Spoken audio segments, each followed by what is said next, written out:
दापोली। महिलांच्या चेहऱ्यावरील आनंद बघून समाधान वाटलं, श्रेया कदम। दापोलीमध्ये कुणबी भवनाच्या जागेवरून महायुतीचे 2 नेते आमने सामने। कुणबी भवनाच्या जागेवरून राजकारण होत असल्याचा आमदार योगेश दादांचा आरोप। सावर्डेमध्ये दहशतवाद विरोधी पथकाची मोठी कारवाई, 6 जणांना घेतलं ताब्यात, रत्नागिरी जिल्ह्यात उडाली खळबळ।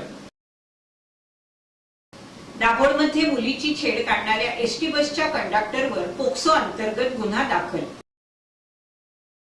सविस्तर वृत्त। खरं तर एक महिला म्हणून सुरुवातीला कुणबी समाजाला जागा देताना मनात संकुचित भावना निर्माण झाली होती। जो महिलांचा स्वभाव आहे त्याचप्रमाणे मला देखील आपली जागा दुसऱ्याला द्यायची याच्याबद्दल संकोच होता, असे स्पष्ट कबुली देत आमदार पत्नी श्रेयाताई कदम यांनी आज जमलेल्या महिलांच्या चेहऱ्यावरील आनंद पाहून जागा दिल्याचं समाधान मिळाल्याचं मत स्पष्टपणे व्यक्त केलं।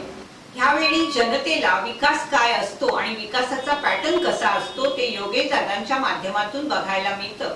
त्याचं मूर्तिमंत उदाहरण दापोलीकरांनी अनुभवलंय आणि अनुभव देखील आहे, असे सांगत कुणबी समाजोन्नती संघाला शुभेच्छा देत आपलं मनोगत व्यक्त केलं। सन्मान्य व्यासपीठ, सगळ्यांची नावं घेत नाही पण मला इकडे बोलायची संधी दिली त्याबद्दल तुमचे खूप खूप आभार मानते। खरं तर पहिल्यांदा योगेश दादाने जेव्हा मला सांगितलं की आपली जागा आपल्याला कुणबी भवनाला द्यायची आहे, माझी जरा आतून जरा तळमळ झाली। शेवटी आपण महिला आहोत ना, आपल्याला कोणी शेजारी येऊन सांगितलं अरे जरा 100 रुपये दे, 1000 रुपये दे, देते उद्या, आतमध्ये कसं वाटतं काय देते की नाही काय माहित, तशीच तळमळ माझी झालेली। पण खरं म्हणजे तर आज जी संतुष्टी इकडे मला माझ्या सगळ्या महिला भगिनींच्या तोंडावर दिसते, ती संतुष्टी पाहून मला ती खंत किंवा जे काय होतं ते गेलेलं आहे। आणि भाषण करायला मला जमत नाही, भाईंच्या समोर पहिल्यांदाच बोलते म्हणून मला पण बोलायला भीती वाटते। पण जेव्हा जेव्हा मी कुठल्याही मला वाटतंय तुमच्यापर्यंत वाडीत पोहोचली आहे, गावात पोहोचली आहे आणि मी सगळ्यांना विचारलं, सगळे बोलले बहिणी आमचं एकच स्वप्न होतं 40 वर्षाचं की एक कुणबी भवन व्हावं आणि ते स्वप्न दादांनी पूर्ण करून दाखवलंय। आणि मला वाटतं दापोलीत पहिल्यांदा कुठली गोष्ट कशी करायची ही योगेश दादा करून दाखवतात आणि ती सेम गोष्ट त्यांनी करून दाखवली आहे। आणि शेवटी माझा नवरा म्हणून थोडंसं कौतुक करू ना। गेल्या 5 वर्षात फक्त आपल्या महिलांसाठी आपल्या माहितीसाठी म्हणून सांगते, आपल्याला माहिती नसतं एका आमदाराला, आपल्याला काय माहित काय फंड मिळतं काय कामं करतात, पण एका आमदाराला एका टर्म मध्ये म्हणजे 5 वर्षासाठी 25 कोटी निधी मिळतो, इकडून तिकडून मंत्र्यांकडून आणून 50 कोटी 100 कोटी। पण योगेश दादा कदम यांनी गेल्या 5 वर्षात दापोली मतदारसंघात 2000 कोटीपेक्षा जास्त निधी आणलेला आहे। शिवसेनेचे आमदार योगेश दादा कदम आणि भाजपचे मंत्री रवींद्र चव्हाण यांच्याकडून एकाच वेळी 2 वेगळ्या ठिकाणी कुणबी भवनाच्या जागेचं भूमिपूजन करण्यात आलं। त्यामुळे दापोलीमध्ये कुणबी भवनाच्या जागेवरून महायुतीचे 2 नेते आमने सामने आल्याचं चित्र पाहायला मिळालं। कुणबी समाजोन्नती संघ मुंबई आणि ग्रामीण अशा 2 कुणबी समाजोन्नती संघांना कुणबी भवनासाठी दोघांकडून वेगवेगळ्या जमिनी मिळाल्या। भाजपच्या भूमिपूजनाच्या निमंत्रण पत्रिकेत उबाटा गटाचे माजी आमदार संजयराव कदम यांचं नाव असून आमदार योगेशदादा आणि रामदासभाई कदम यांचं नाव वगळलंय, तर आमदार योगेशदादा कदम यांच्याकडून होणाऱ्या भूमिपूजनाच्या निमंत्रण पत्रिकेत स्थानिक भाजप नेत्यांची नावं आहेत। त्यामुळे ऐन निवडणुकीच्या तोंडावर भाजप आणि शिवसेनेच्या नेत्यांमधील मतभेद चव्हाट्यावर आल्याचं दिसतंय। दापोलीतील कुणबी भवनाच्या जागेचं एकाच वेळी 2 वेळा भूमिपूजन करण्यात आलं। त्यामुळे ऐन निवडणुकीच्या तोंडावर भाजप आणि शिवसेनेच्या नेत्यामधील मतभेद चव्हाट्यावर आल्याचं चित्र समोर आलंय। यावर प्रतिक्रिया देत असताना आमदार योगेश दादा यांनी यामध्ये राजकारण होत असल्याचा आरोप केलाय। भाजपचे जिल्हाध्यक्ष केदार साठे यांनी महायुतीचा उमेदवार दापोली मतदारसंघामध्ये योगेश दादा चालणार नाही असं जाहीर वक्तव्य केलं होतं। मग भाजपचा कुणबी भवन भूमिपूजन कार्यक्रम संजयराव कदम यांना सोबत घेऊन करत असताना आपण कुणाचं काम करत आहात हे स्पष्ट केलं असल्याचं मत योगेश दादांनी व्यक्त केलंय। त्या राजकारणावरती मला जास्त काही बोलायचं नाही. मुळात केदार साठे यांनी ज्यावेळेला त्यांची भूमिका जाहीर केली की त्यांना युतीचा उमेदवार बदलून हवा आहे, नाहीतर आम्ही काम करणार नाही, त्याच्यावरती मी एक प्रश्न विचारला होता की काम करणार नाही म्हणजे तुम्ही नेमकं कोणाचं काम करणार? मग आज ते स्पष्ट झालंय. जर का माजी आमदारांना सोबत घेऊन जे आज उभाटामध्ये आहेत त्या उभाटांना सोबत घेऊन जर का केदार साठे आज कार्यक्रम करत असतील तर याचा अर्थ स्पष्ट होतो की केदार साठे हे उभाटाचं काम करायला तर मोकळे झालेले किंवा त्यांनी त्यांची काम करायला त्यांनी तयारी केलेली आहे. मी या गोष्टीसाठी दुर्लक्ष करतो. आज माझ्यासाठी किंबहुना आमदार म्हणून माझ्यासाठी अतिशय महत्वाचा दिवस आहे. तमाम कुणबी बांधवांना त्यांचं कुणबी भवनाच्या पायाभरणीचा कार्यक्रम आज पार पडणार आहे आणि अशा वेळेला मला त्याचं राजकारण करायचं नाही. कुणबी भवन किती होतील, कोण कोण भूमिपूजन करते ह्याला जास्त महत्व न देता उद्याचं होणारं भूमिपूजन जे सन्माननीय पालकमंत्री उदय सामंत साहेब असतील, रामदास भाई असतील, खासदार तटकरे साहेब असतील, कुणबी समाजवृत्ती संघ जी कुणबी समाजाची 104 वर्ष जुनी मातृ संस्था आहे, या संस्थेचे अध्यक्ष, त्याचे उपाध्यक्ष, त्याची संपूर्ण कमिटी, दापोली शाखेचे अध्यक्ष नायनाथजी असतील, घरटकरजी असतील, प्रमोदजी असतील, आमचे दीपकजी असतील, पड्यासाहेब असतील, या सगळ्यांच्या उपस्थितीमध्ये पार पडणार आहे. मी त्याला जास्त महत्व देतो कारण मातृसंस्थेचं स्वप्न होतं आणि मातृसंस्थेमध्ये आज फूट पाडायचं काही मंडळींनी जे काम केलं ते दुर्दैवी आहे. परंतु त्याच्याकडे मी दुर्लक्ष करतो. ते निव्वळ फक्त राजकारण आहे.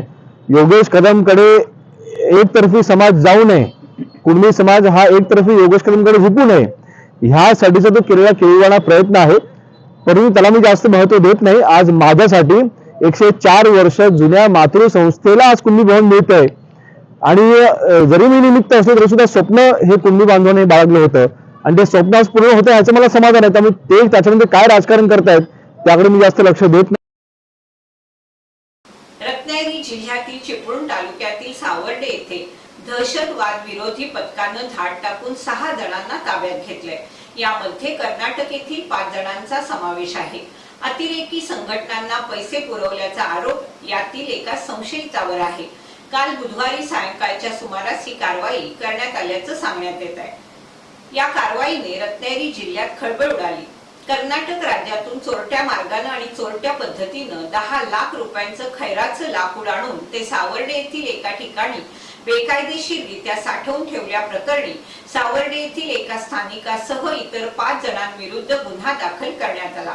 यातील एक संशयित आरोपीचा संबंध इसिस या दहशतवादी संस्थेसोबत काम करणाऱ्या एका व्यक्तीशी असल्याचा संशय व्यक्त केला जातोय. खैर झाडाच्या लाकडाच्या बेकायदेशीर विक्रीतून मिळालेला पैसा दहशतवादी कामासाठी वापरला जात असल्याची शक्यता असल्याने दहशतवाद विरोधी पथकानं ही कारवाई केल्याचं सांगण्यात येत आहे. सावर्डे विभागात 2 दिवस दहशतवाद विरोधी पथक तळ ठोकून होतं. या पथकानं सावर्डे बाजारपेठेलगतच्या एका विभागातून संबंधित तरुणाला ताब्यात घेतलं. त्याच्यासोबत कर्नाटक मधील 5 जणांनाही चौकशीसाठी मुंबईला नेण्यात आले. मंगळवारी दिवसभर या कारवाईत हे पथक गुंतलेलं होतं. त्यानंतर बुधवारी सावर्डे येथील तरुण हाती लागताच हे पथक मुंबईकडे रवाना झालं. मात्र या पथकानं स्थानिक पोलिसांना या घटनेचा सुगावा लागू दिला नाही. त्यामुळे या प्रकाराविषयी स्थानिक पोलिसांना फारशी माहिती नाही. संबंधित स्थानिक तरुणानं मुंबई येथे हॉटेल मॅनेजमेंटचा कोर्स केला असून तेथेच त्याची कर्नाटकमधील 5 जणांशी ओळख झाली असावी अशी चर्चा आहे. याविषयी सावर्डे पोलिसांकडे अधिकृतपणे कोणतीही माहिती उपलब्ध नसली तरी संबंधित कारवाईला दुजोरा देण्यात येतोय. गेल्या काही दिवसांपासून राज्यात महिला अत्याचाराच्या घटनेत सातत्यानं वाढ होते. दाभोळजवळील असलेल्या पंचनदी कोळथरे दरम्यान मुलीची छेड काढल्याचा प्रकार घडलाय. दाभोळवरून कोळथरेकडे जाणाऱ्या एसटी बसमध्ये हा सर्व प्रकार घडला. दाभोळ कोळथरे दरम्यान शाळेत जाणाऱ्या अनेक मुली या गाडीमध्ये असतात. एसटी बसमधून प्रवास करणाऱ्या एका अल्पवयीन मुलीच्या पायाला वाईट हेतून स्पर्श करून तिच्या मनात लज्जा उत्पन्न होईल असं वर्तन करणाऱ्या एसटी बसच्या वाहकाविरोधात दाभोळ सागरी पोलीस ठाण्यात पोक्सो अंतर्गत गुन्हा दाखल करण्यात आलाय. याबाबत दाभोळ सागरी पोलीस ठाण्यातून मिळालेल्या माहितीनुसार बुधवारी सकाळी 8 वाजण्याच्या सुमारास एक अल्पवयीन मुलगी कोळथरे जाणाऱ्या एसटी बसमधून प्रवास करत असताना या बसचे वाहक माजिद तांबोळी वय वर्ष 40 यांनी आघाडी फाटा येथे बस आली असताना तू इथे उतरू नको, आपण फिरून येऊ असं सांगत या मुलीला वाईट हेतून स्पर्श करून तिच्या मनात लज्जा उत्पन्न होईल असं वर्तन केलं। याच वाहकानं असंच वर्तन या मुलीशी यापूर्वी केल्याची माहिती तिनं दिली आहे। या घटनेची माहिती मिळताच अनेक ग्रामस्थांनी दाभोळ सागरी पोलीस ठाण्यात धाव घेतली आणि मुलीला न्याय मिळावा अशी मागणी पोलिसांकडे केली आहे। काही वेळ मोठा तणाव निर्माण झाला होता, मात्र दाभोळ पोलिसांनी परिस्थितीवर नियंत्रण मिळवलं। या मुलीच्या तक्रारीवरून वाहक माजिद मेहबूब तांबोळी याच्या विरोधात गुन्हा दाखल करण्यात आला असून त्याला अटक करण्यात आली। अधिक तपास दाभोळ सागरी पोलीस ठाण्याचे सहाय्यक पोलीस निरीक्षक अमोल गोरे करत आहेत। तुझ्या पोरीची छेडखाने पाठवू काय? बघायचंय तुला कसा झोंबतो? तुझ्या बापाला पण काहीतरी वाटलं असेल।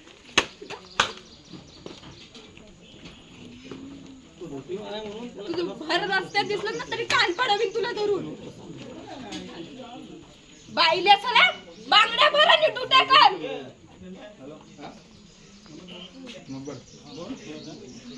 काम करतोय, सेवा करतोय।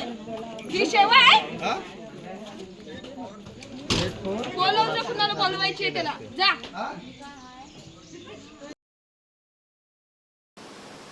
भारताच्या उद्योग क्षेत्रातील बाप माणूस प्रसिद्ध उद्योगपती रतन टाटा यांचं आज निधन झालंय। त्यांच्या निधनाच्या वृत्तामुळे संपूर्ण देशावर शोककळा पसरली। रतन टाटा 86 वर्षाचे होते। प्रकृती बिघडल्यामुळे त्यांना रविवारी रात्री उशिरा मुंबईच्या ब्रीच कँडी रुग्णालयात दाखल करण्यात आलं। यानंतर दुसऱ्या दिवशी रतन टाटा यांनी ट्विट करत आपल्या प्रकृतीची माहिती दिली होती।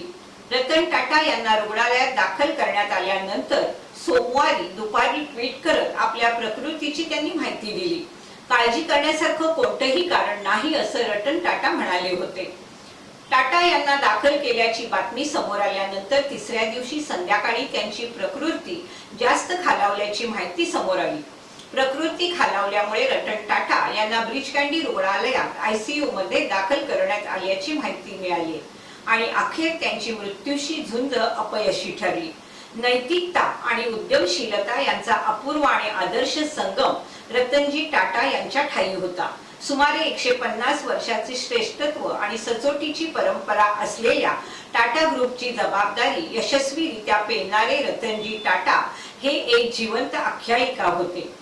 त्यांनी वेळोवेळी दाखवलेला निर्णायक खंबीरपणा आणि मानसिक कणखरपणा टाटा ग्रुपला वेगळ्या औद्योगिक उंचीवर घेऊन गेला। रतनजी टाटा यांनी अतिशय कौशल्यानं आंतरराष्ट्रीय पातळीवरच्या अनेक कंपन्यांना टेक ओव्हर करत व्यवसाय वाढवला। माहिती तंत्रज्ञानाच्या नव्या क्षेत्रातही त्यांनी दमदारपणे आघाडी घेतली। टाटा ग्रुपची विश्वासार्हता जपत त्यांनी टाटा ग्रुपचा विस्तार केला। तरुणांमधील कर्तृत्वाला, प्रयोगशीलतेला प्रोत्साहन देण्यात ते कायम आघाडीवर होते। 1991 मध्ये रतनजी टाटा टाटा समूहाचे अध्यक्ष झाले। त्यांच्या कार्यकालात टाटा समूहाचा मोठ्या प्रमाणात विस्तार झाला। त्यांनी टेल्को, नंतर टाटा मोटर्सची कार निर्मिती क्षेत्रात आणि टाटा कन्सल्टन्सी सर्व्हिसेस ची माहिती तंत्रज्ञान क्षेत्रात आघाडीची कंपनी बनवली। तसेच Tata chemicals, Tata T, Tata steel यासारख्या अनेक कंपन्यांना त्यांनी यशस्वी केलं। 2012 मध्ये ते टाटा समूहाच्या अध्यक्षपदावरून निवृत्त झाले, मात्र त्यानंतर देखील ते विविध उद्योगांना मार्गदर्शन करत होते। खेड शहरात महिलांसाठी योगा ट्रेनिंग देणारं इव्हॉल्व योग सेंटर मध्ये नवरात्र उत्सवानिमित्त योग साधनेबरोबर ताल आणि लय घेऊन काही आसनं करण्यात आली। त्यानंतर दांडिया रास देखील खेळण्यात आला। यावेळी महिलांनी दांडिया करत योगासने करून अनोख्या पद्धतीनं नवरात्र उत्सव साजरा केला। इव्हॉल्व योगा सेंटरच्या संचालिका जुई धामणकर यांच्या मार्गदर्शनाखाली हा कार्यक्रम मोठ्या उत्साहात संपन्न झाला। खेड शहर शिवसेना आयोजित नवरात्र उत्सव 2024 या निमित्त आज श्री नवचंडी होम संपन्न झाला। या पूजेचा मान शिवसेना शहर प्रमुख कुंदन सातपुते परिवाराला देण्यात आला होता। नवरात्री मध्ये केल्या जाणाऱ्या चंडी होमामध्ये देवीला आवाहन केलं जातं आणि त्यानंतर नवाक्षरी मंत्राचा जप केला जातो। हा होम झाल्यानंतर देवीची पूजा होते। महाचंडी होम हा 9 वेळा करतात, म्हणून त्याला नवचंडी होम म्हणतात। नवचंडी हा ऊर्जेचा घटक आहे. देवी चंडीची शक्ती आणि उपासना भक्ताला त्याच्या ध्येयापर्यंत पोहोचवण्यास मदत करण्यासाठी हा होम अत्यंत उपयुक्त आहे. नवचंडी पूजा यज्ञाच्या रूपात केली जाते. नवचंडी साधना हा नवदुर्गा पूजेचा एक प्रकार आहे. या पूजेनं जीवनात शक्ती, समृद्धी आणि यश प्राप्त होतं. शिवसेना शहर प्रमुख कुंदन सातपुते यांच्या हस्ते संपन्न झालेल्या या श्री नवचंडी होम विधीला खेड शहर शिवसेना पदाधिकारी आणि मान्यवर मोठ्या संख्येने उपस्थित होते. खेड तालुक्यातील जिल्हा परिषद केंद्रीय शाळा चिचगर दस्तुरी या ठिकाणी लायन्स क्लब खेड तर्फे रास दांडिया आणि बोंडला स्पर्धा आयोजित करण्यात आल्या होत्या. विद्यार्थ्यांनी उत्स्फूर्त प्रतिसाद दर्शवत या स्पर्धेची शोभा वाढवली. शिक्षकांच्या मार्गदर्शनाखाली विद्यार्थ्यांनी सुंदर आणि आकर्षक असे भोंडले काढले आणि त्यानंतर गरबा नृत्याचा ठेका धरला. नमस्कार. जिल्हा परिषद शाळा चिंचगर दस्तुरी या शाळेत आपल्याला माहीत आहे की नवरात्रोत्सव चालू आहे आणि मग आमच्या ग्रामीण भागातील मुलांना देखील त्या सणाचा आनंद घेता यावा आणि म्हणून आज शाळेच्या वतीनं आणि लायन्स क्लब खेड सिटी यांच्या सौजन्याने आज आपण इथे बोंडला स्पर्धा घेतलेली आहे. त्याचप्रमाणे शाळेतील विद्यार्थी, मग लहान गट असेल, मोठा गट असेल, त्याचप्रमाणे माझ्या हायस्कूलचे मधील सर्व विद्यार्थी यांच्यासाठी दांडिया स्पर्धाचे देखील आयोजन केले आहे. त्यामध्ये अनेक विद्यार्थ्यांनी अतिशय सुंदर असा सहभाग नोंदवला आहे. लायन्स क्लब खेड सिटीचे सचिव संतोष शिंदे, लायन्स लिओचे सागर जंगम सर येथे येऊन त्यांनी परीक्षण करून विद्यार्थ्यांना प्रथम, द्वितीय, तृतीय क्रमांकाचं बक्षीस आम्हाला मिळालं आहे. या उपक्रमासाठी मी लायन्स क्लब खेड सिटी आणि JCI खेडला धन्यवाद देतो, कारण त्यांच्या वतीनं आपल्याला अतिशय जवळपास 23,000ची बक्षिसं आज या मुलांसाठी मिळालं. त्यामध्ये पराग मोबाईलचे मालक पराग पाटणे, अविनाश दळवी डायमंड सेलूनचे मालक अविनाश दळवी आणि अमर दळवी, अलिना मोबाईलचे आमचे मित्र लायन नईम चौगुले, त्याप्रमाणे प्रवीण पवार आमचे लायन्सचे खजिनदार, ओमसाई मोबाईलचे त्यांनी देखील आम्हाला अशी भरपूर अशी बक्षीस दिले. राकेश जैनचे शॉपीचे मालक यांनी देखील आम्हाला मुलांसाठी बक्षीस दिलेत. मी शाळेच्या वतीनं त्यांना खूप सारा धन्यवाद देतो. आमच्या ग्रामीण भागातील अतिशय होतकरू आणि हुशार विद्यार्थ्यांसाठी एक त्यांच्या शैक्षणिक प्रगतीमध्ये या वस्तूचा नक्कीच चांगला वापर होईल याची मी ग्वाही देतो आणि या उपक्रमास आपण सर्व उपस्थित राहाल त्याबद्दल मी सर्वांना धन्यवाद देतो. धन्यवाद. सहजीवन प्रायमरी स्कूल खेड येथे शारदा उत्सव साजरा करण्यात आला. यामध्ये नर्सरी ते 4थीच्या विद्यार्थ्यांनी सरस्वती पूजन आणि पाठीपूजन केलं. यानंतर बोंडला काढण्यात आला. यावेळी सर्व शिक्षक, शिक्षकेतर कर्मचारी आणि विद्यार्थी गाणी म्हणून शारदा उत्सव साजरा केला. प्रसिद्ध उद्योगपती पद्मविभूषण रतन टाटा यांना श्रीमान चंदूलाल शेठ हायस्कूल आणि ज्युनियर कॉलेज तर्फे शाळेच्या प्रांगणात भावपूर्ण श्रद्धांजली वाहण्यात आली. शाळेचे चेअरमन राजेश बुटाला यांच्या हस्ते रतन टाटा यांच्या प्रतिमेला पुष्पहार अर्पण करण्यात आला. यावेळी शिक्षक किशोर धुत्रे यांनी रतन टाटा यांच्याबद्दल विद्यार्थ्यांना माहिती देताना रतन टाटा हे भारताचे खरे भाग्य विधाते, सच्चे देशभक्त, सर्वसामान्यांचे कैवारी होते. त्यांनी उत्पादित केलेली दर्जेदार उत्पादने देशासाठी खूप उपयुक्त आहेत. कामगार वर्गाला योग्य मोबदला देण्यात ते नेहमीच पुढे असायचे. ते खरे निस्वार्थी समाजसेवक होते. या शब्दात श्रद्धांजलीपर माहिती दिली. यावेळी शाळेचे मुख्याध्यापक रोहित गोळे, पर्यवेक्षक श्रीमती लोखंडे, ज्येष्ठ शिक्षक गोविंद राठोड, क्रीडा शिक्षक सत्यवान धोत्रे, शिवाजी लवटे, कला शिक्षक राकेश देवरुखकर, कविता जंगम, महेंद्र गमरे यांच्यासह अन्य शिक्षक आणि विद्यार्थी उपस्थित होते. भारताच्या उद्योग विश्वातील रत्न, प्रसिद्ध उद्योगपती आणि टाटा सन्सचे अध्यक्ष पद्मविभूषण रतन टाटा यांचं वयाच्या 86व्या वर्षी निधन झालं. त्यांच्या आत्म्याला चिरशांती लाभण्यासाठी मुकादम लँडमार्क येथे आज सायंकाळी ठीक 7 वाजता भावपूर्ण श्रद्धांजली देण्यासाठी समस्त खेडवासियांनी उपस्थिती दर्शवली. यावेळी अध्यक्ष JCI खेड, JC संकेत आपिष्टे, JCI सेक्रेटरी JC अमर दळवी आणि मान्यवर उपस्थित होते. सर्वांना धक्कादायक प्रसंग आहे आणि त्यांना श्रद्धांजली वाहण्यासाठी आपण या ठिकाणी सगळे जमलेलो आहोत. JRD टाटा सरांचं व्यक्तिमत्व अत्यंत बुलंद होतं आणि खऱ्या अर्थाने आज खूप मोठी पोकळी निर्माण झालेली आहे, ती कधीही भरून निघणार नाही. JRD टाटा सर त्यांच्या रक्तात नसा नसात देशभक्ती ठासून भरलेली होती. त्यांनी देशासाठी, देशाच्या संरक्षणासाठी, सैनिकांच्या संरक्षणासाठी खूप मोठं योगदान दिलेलं आहे. त्यांच्या कर्मचाऱ्यांबद्दल सांगायचं तर सर्व कर्मचाऱ्यांना ते देवमाणूस वाटत होते आणि सामान्य माणसासाठी पण त्यांनी खूप सामाजिक कार्य केलेलं आहे. विशेष म्हणजे सामान्य माणसाचं एक स्वप्न होतं की 4 चाकी गाडी मिळाली तर खूप बरं होईल आणि हे स्वप्न टाटा सरांनी नॅनो मोटरच्या स्वरूपात साकार केलेलं आहे. फक्त 1 लाखात त्यांनी ती गाडी उपलब्ध करून दिली. असं अनेक गोष्टी आहेत की जे टाटा सरांनी केलेलं आहे. बोलण्यासारखं भरपूर आहे, पण आता बोलण्याची आणि ऐकण्याची आपली कुणाचीच मनस्थिती नाही आहे.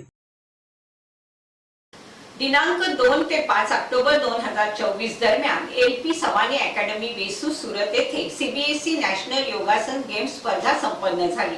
यामध्ये रोटरी इंग्लिश मीडियम स्कूल खेडच्या विद्यार्थ्यांनी 5 रौप्य पदकांची कमाई करून यश मिळवलं. CBSE नॅशनल योगासन गेम्स योगासन स्पर्धेसाठी संपूर्ण देशभरातून तब्बल 1000हून अधिक स्पर्धकांनी आपला सहभाग नोंदवला होता. या सर्व स्पर्धकांजवळ रोटरी शाळेतील विद्यार्थ्यांनी चुरशीची लढत देत यश मिळवलं. सदरच्या नॅशनल योगासन गेम्स स्पर्धेमध्ये ट्रॅडिशनल इव्हेंट या खेळ प्रकारात 14 वर्षाखालील मुले या सांघिक गटामध्ये श्री दळवी, श्लोक दळवी, शाश्वत धुमाळ, आयुष पाटील, स्पंदन धामळे यांनी 5 रौप्य पदके पटकावून देश पातळीवर रोटरी इंग्लिश मीडियम स्कूल खेडचं नाव गौरवलं. या सर्व विद्यार्थ्यांनी मिळवलेल्या यशामुळे त्यांना रौप्य पदक आणि आकर्षक चषक देऊन गौरवण्यात आलं. विद्यार्थ्यांनी मिळवलेल्या या यशामुळे त्यांचं सर्व स्तरातून कौतुक होतंय. सर्व यशस्वी योगपटूंना योग प्रशिक्षक डॉक्टर गौरव आमरे आणि शीतल घाणेकर यांचं मोलाचं मार्गदर्शन लाभलं. संस्थेचे चेअरमन बिपिनदादा पाटणे, सर्व पदाधिकारी, मुख्याध्यापिका भूमिता पटेल, सर्व शिक्षक, शिक्षकेतर कर्मचाऱ्यांनी या यशस्वी विद्यार्थ्यांचं कौतुक केलं. त्यांना पुढील वाटचालीसाठी शुभेच्छा दिल्या. याचबरोबर वेळ झाली इथेच थांबण्याची. आपण पाहत रहा आपली लाडकी वाहिनी दीपवाहिनी.